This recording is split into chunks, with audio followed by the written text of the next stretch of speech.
What is objectivity and subjectivity? It is often brought up in regards to criticism, especially here on YouTube. The topic can get confusing and complicated. In this video, I'd like to explore the discussion surrounding it and how they are applicable to critique. What encouraged me to make this video is the YouTuber Ratatosker. I responded to his video on the Demon's Souls remake, and while I felt he didn't argue his points very well, I was still interested in his perspective. I was initially excited to see his video on Lords of the Fallen, but ended up being quite disappointed. A lot of his evidence towards why the game is bad was quite subjective despite his objective claims. He received a lot of pushback on his video because of this. He then released another video not long after called "There Are No Objective Reviews." I was going to use that video as a springboard for the discussion, taking some examples of what he said and expanding upon them. That was the intention, but surprisingly he took the video down. Unfortunately, I wasn't able to download the video prior to this happening, so I cannot show it for direct context. That doesn't mean you can't entirely see what I will be referring to throughout this video, as Asmongold did react to Ratatosker's video and added his thoughts. Though I won't be using his reaction video just so I can show what Ratatosker said, as I feel that would be too awkward. I still wanted to mention it though. In his video, he claims that any review is going to be subjective, and that everything is going to be his opinion. This echoes claims made by Joseph Anderson many years ago. Let's explore these ideas further. The first issue that is usually run into is the misunderstanding of what objectivity even is. Many mistake objectivity to essentially be a synonym for facts. Ratatosker makes this mistake himself. In the comments of my last video, I was actually called a liar at one point when I defined objectivity, so we are going to delve into the definition in extreme detail, not for semantics, but because exploring this is what helps us approach discussion. The main definition of objective is a person or their judgment not influenced by personal feelings or opinions in considering and representing facts. Further breaking down the meaning of these words, judgment is the ability to make considered decisions or come to sensible conclusions. A conclusion is the end or finish of an event or process, which either are measurable by nature. The word fact has multiple definitions, the first being a thing that is known or proved to be true, the second being information used as evidence or as a part of a report or news article, and the third being the truth about events as opposed to interpretation. Many will use the word fact in regards to its first definition, something proven to be true. But how do we get to prove something? When we look to prove something, we will look towards information to support our claims. This is referred to as evidence. Looking at the second definition of fact, that is the exact process we are talking about. Putting this all together, objectivity is reaching a conclusion by measuring information in a manner that is not influenced by personal feelings or opinions. Another way of looking at objectivity is that it isn't a singular thing, but rather a process, which we use to find a conclusion specifically in a manner that does not involve personal influence. This is likely where much confusion stems from people believing that it's equal to being a fact or proven thing. But it is just a process, a way in which we are trying to find the conclusion for that information. And that process can be flawed. It isn't perfect.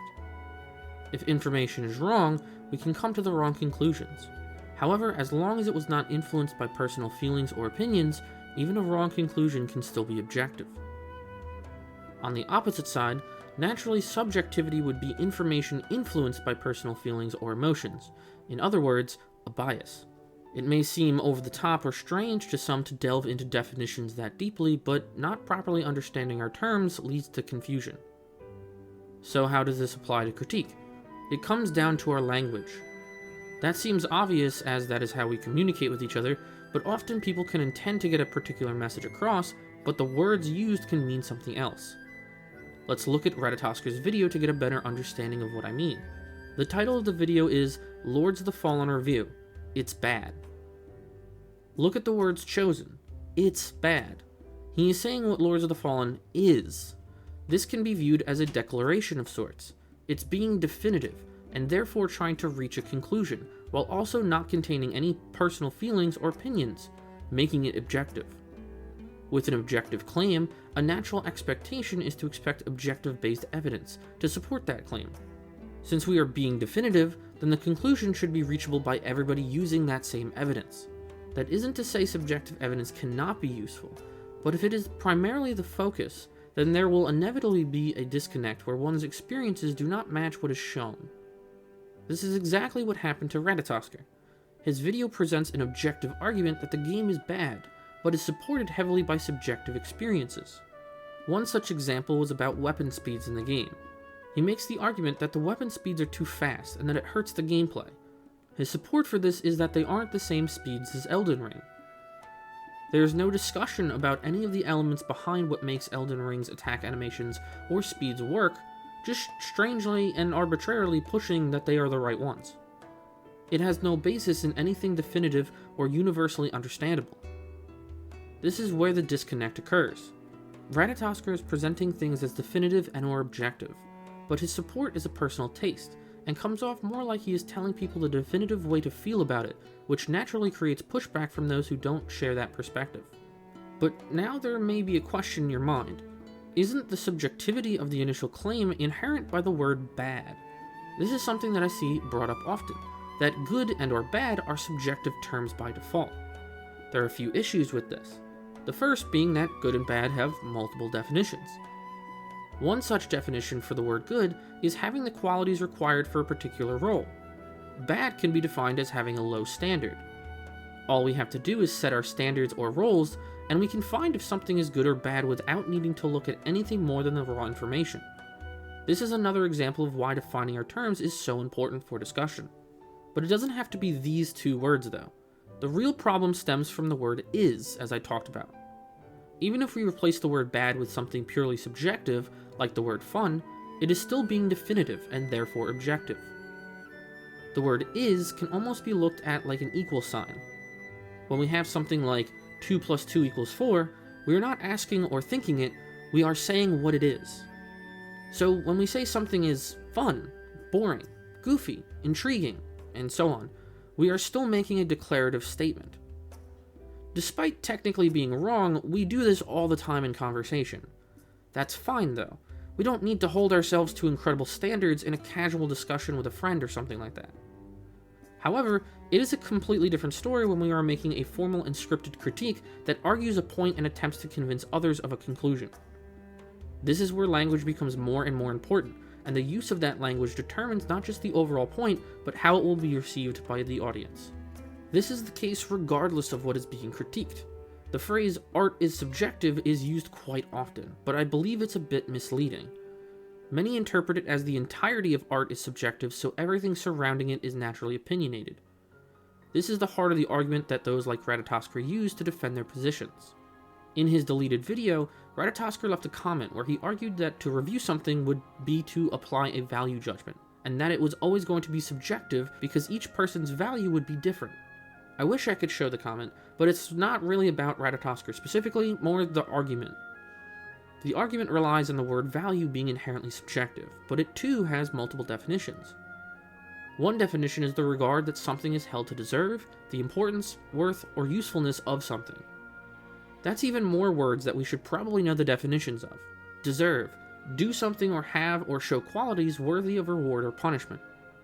Importance, of great significance or value, likely to have a profound effect on success, survival, or well-being. Worth, the level at which something or something deserves to be valued or rated. Useful, able to be used for a practical purpose or in several ways. These are all words synonymous with each other to some degree, often sharing each other in their definitions. But the one thing they all have in common is a hidden standard of some kind. Just like I talked about before, all I need to do is set my standard, and we can easily come to conclusions based on it. Interestingly, Ratatosker provided a perfect example in his own now taken down video. At one point, he speaks about the game crashing and bugs. A standard that is often unspoken is functionality. Products are meant to function at a particular task. If a game is crashing, then it isn't running, and therefore not functioning at its particular task. This can be supported with several examples of the game crashing. All of this would support the conclusion that the game is bad because it isn't serving its intended role, which was functionality. What about its value though? Well, let's go through and fit our standard to the definition of our words. Does it deserve any kind of reward or punishment? Well, the words reward and punishment are a bit awkward, but we can simply replace them with praise or criticism. With our standards set at functionality, a functional game would show qualities worthy of praise. Since the game in our example is dysfunctional, due to the game crashing, it would be worthy of criticism. A part of importance is the likeliness to have a profound effect on success. The game crashing would prevent the game from running and therefore prevent success. Useful is sort of on the nose, isn't it? A dysfunctional game cannot be used in several ways or for any practical purpose. Worth uses other words that we are discussing as part of its definition, but that's okay because we can focus on the rated element. Rating something is already based on setting a standard as it is. We can easily apply a rating based around functionality and its worth would come along with it. None of this had any personal bias involved, meaning I can find the objective value of something. This is a good representation of how complicated this discussion really is. We have to go through a lot of legwork just looking at basic definitions. But this is also why it's an important element of discussion. We need to understand each other properly. Even basic words we use all the time that seem obvious in meaning can create confusion if we are not clear and define our terms. What we say matters in how we get our points across. When making a critique or review, we still need to be clear in what we are saying and clarify the difference between our own thoughts and the things we are definitively claiming. Ratatosker and many others in similar positions make the argument that they shouldn't have to end every sentence with the phrase, "in my opinion," and that we should just assume it's one. This is a very weak argument, as it's a straw man, or an argument that is misrepresenting the real point. The real issue is clarity, properly differentiating between opinion and the definitive. It isn't difficult to do, as there are plenty of ways of denoting our opinions. Using words like I or personally are quick and effective. Small words like could are an excellent way of expressing the potential for something to be a certain way, but also acknowledging it isn't definitive toward everybody. If Ratatosker had simply changed the title of his video to Lords of the Fallen, I Hate It, or something along those lines, then there wouldn't have been anywhere near the amount of pushback because it would have been much more clear in what he was trying to get across. Although we've mainly been discussing things from the perspective of a game review, why don't we expand into a broader topic like storytelling? Games can tell incredible stories, and as the medium I feel best capable of telling stories, but that doesn't discount the abilities of a book or movie. But how do we assess the quality of a story? Isn't it far more subjective than something that is literally not functional? It's definitely far more complicated as we have a lot more elements to consider. Stories often elicit intense emotions, and we can create attachments to the many aspects of that story. They can speak to very personal experiences and teach us important lessons from its themes. Storytelling is filled with subjectivity, and it's easy to see why many say that we can only judge it in that way. The line blurs when there is so much going on. That is where it becomes all the more important to be sure of where we are deriving our evidence when attempting to come to a conclusion. It is still possible to approach from an objective lens. We once again just need to set our standards and abide to them without a bias involved. Separating our bias can be a difficult thing, especially because of how entwined the product is with our feelings. The important thing to do is ground ourselves in the specifics. What I mean by grounding is that we need to find the direct elements of the story. As we ground ourselves, we are going to ask what the goal of our approach is. With storytelling, writing quality is the most common standard and the one I am going to use. However, that doesn't mean it is the only standard. Depending on the medium, there can be all sorts of standards we look at to find a conclusion. Books are all about writing. That's their whole thing. But then we can have graphic novels which add visuals, and movies or television can further add audio. Even though the same story is being told, these additional elements can do so much for telling a story, and there's a lot of merit in exploring those elements. Let's get into some more detail to get a better feel for how objectivity is used in figuring out the quality of a product. An example I want to look at is WandaVision. The show follows Wanda after the events of Avengers Endgame. At first, each episode takes inspiration from other shows of different eras of television. It's mostly lighthearted, but some strange things occasionally happen. Eventually, we find out that Wanda created a weird magic barrier around the town where she has been altering reality to deal with her grief. She essentially mind controls everybody in a small town into playing roles in her television fantasy. At the end of the show, she has to dispel the barrier, which also destroys the family she had created earlier. When approached by Monica, What's-Her-Face, Wanda is consoled and told how the residents won't understand what she's giving up for them before flying off. Aside from other glaring issues throughout the show, this final part is likely the most notable for how bad it is. We have seen what Wanda has done is horrific in nature. She essentially enslaves an entire town and forces them to play a part in her delusion.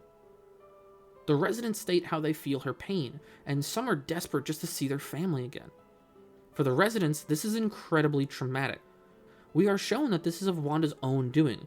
She was pushed to do this based on her grief, but it is still an awful thing to do. What she has done is the actions of a villain. But then the show wants to act, through Monica's words, that Wanda has actually made an immense sacrifice by giving up her invented children, and the people she tortured won't understand it. This is what we can call dissonance, a clash of two opposing elements. We are shown one thing but told another. Usually this is caused from a writer pushing an intention rather than having something happen naturally. Since events aren't occurring the way that they logically should be, it's going to impact potential immersion. Immersion is a term that is often used with games, but I think it's an excellent term for other mediums. As a term, we can look at it as the believability of the world presented to us. Not us personally believing it's real, but rather its potential to be real. The phrase, "put yourself in their shoes," is what immersion is all about. Can we put ourselves in this world, or the characters' perspectives, and see things working? Well, if we can't, then we are taken out of the story. We begin to see the strings being pulled, and the realization that this is indeed not real. The easiest and most prevalent way for this to happen is when things are inconsistent.